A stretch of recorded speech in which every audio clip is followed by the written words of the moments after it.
Alright, I don't have much time, so I'm gonna try to just pound this out in one take, but I think I found something to talk about. Something I was just mulling over and thinking about, which is gaming and kind of the state of not necessarily gaming right now, but like gaming or gaming, yeah, like games production, right? Let's use those words.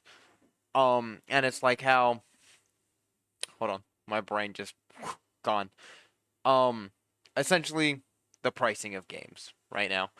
They keep climbing, threatening to climb. Like, just look at GTA 6.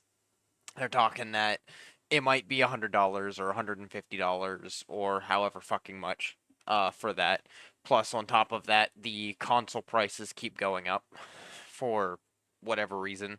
Whatever reason they decide to give today, it's getting astronomically expensive just to play games. It's both getting more expensive and less expensive in different ways, right? Now, one is just kind of trends in like indie development, right? There's a lot more indie games coming out all the time now that are priced pretty well, if you ask me. Anywhere from, some of the biggest hits are only like $5, up to like 20, Um, and that to me shows the prices are coming down, but AAA is going up, right?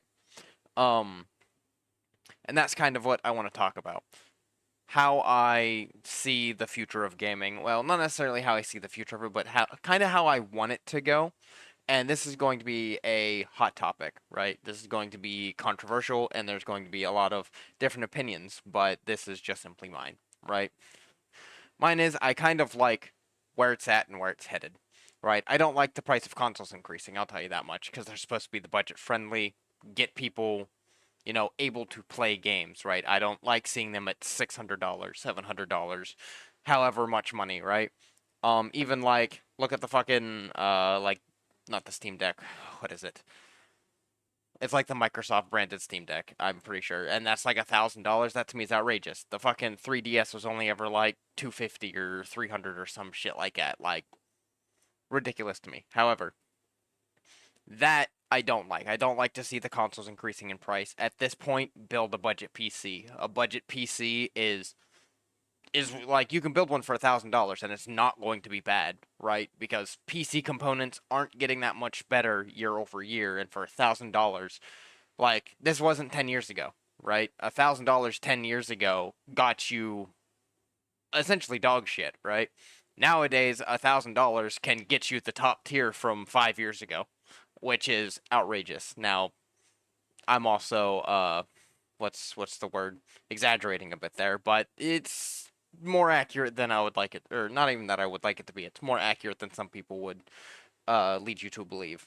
But either way, getting back to games themselves, I kind of like where it's going, right? I don't like seeing all the big AAA devs closing down and being bought out by each other and all of this shit, because kind of where I want to see it is kind of where GTA 5 is. And I also think that like movie making should be kind of done the same way, where you're seeing the big triple A to quote unquote quad A developers making these huge games, that take like 10 years to make, and then they release them for like 100 or $150, right? And stick with me here, because that is a lot. That is a lot of money for one game.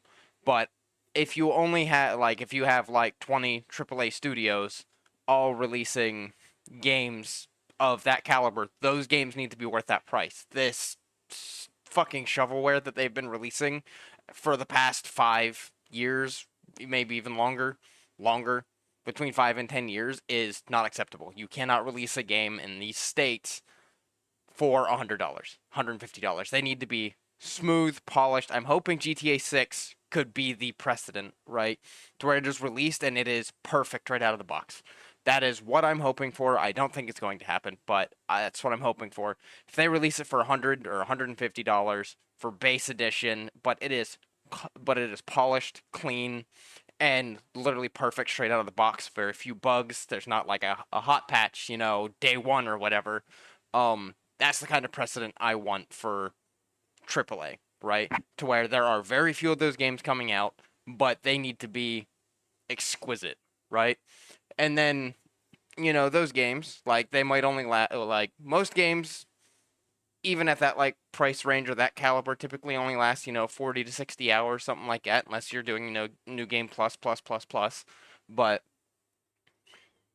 then you're sitting there going, one, that's already really expensive, even if it's worth it.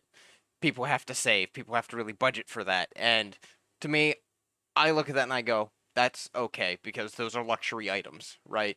Luxury items are meant to be saved for, and you don't have to get all of them. You don't have to get every single one of those. Like me, I haven't bought a game at $60 in years. So I would look at that, and if I were to see a game, look at the reviews, look at gameplay, and go, okay, this is a game I would really enjoy, then I would save up and get it, right? But then to fill the void in time for like myself, I would be looking at single and double A studios. Single and double A fucking studios, indie developers. It's not 20 years ago. Like, look at things like Hollow Knight and Silk Song. Look at things like even like the newest, I'm going to call it Slop, which is like Megabonk. That was only made by like one guy or a couple of guys. And it's $10, but yet you get so much content for $10. The game's quality of single and double A has skyrocketed through the roof, and they're affordable. So instead of spending 150 on one GTA 6 that you could play for a little while and get bored, or who knows, they're probably going to do what they did with GTA 5 and release an online mode where you can just spend your entire life on it. That's what I'm assuming because that's the way you do things now.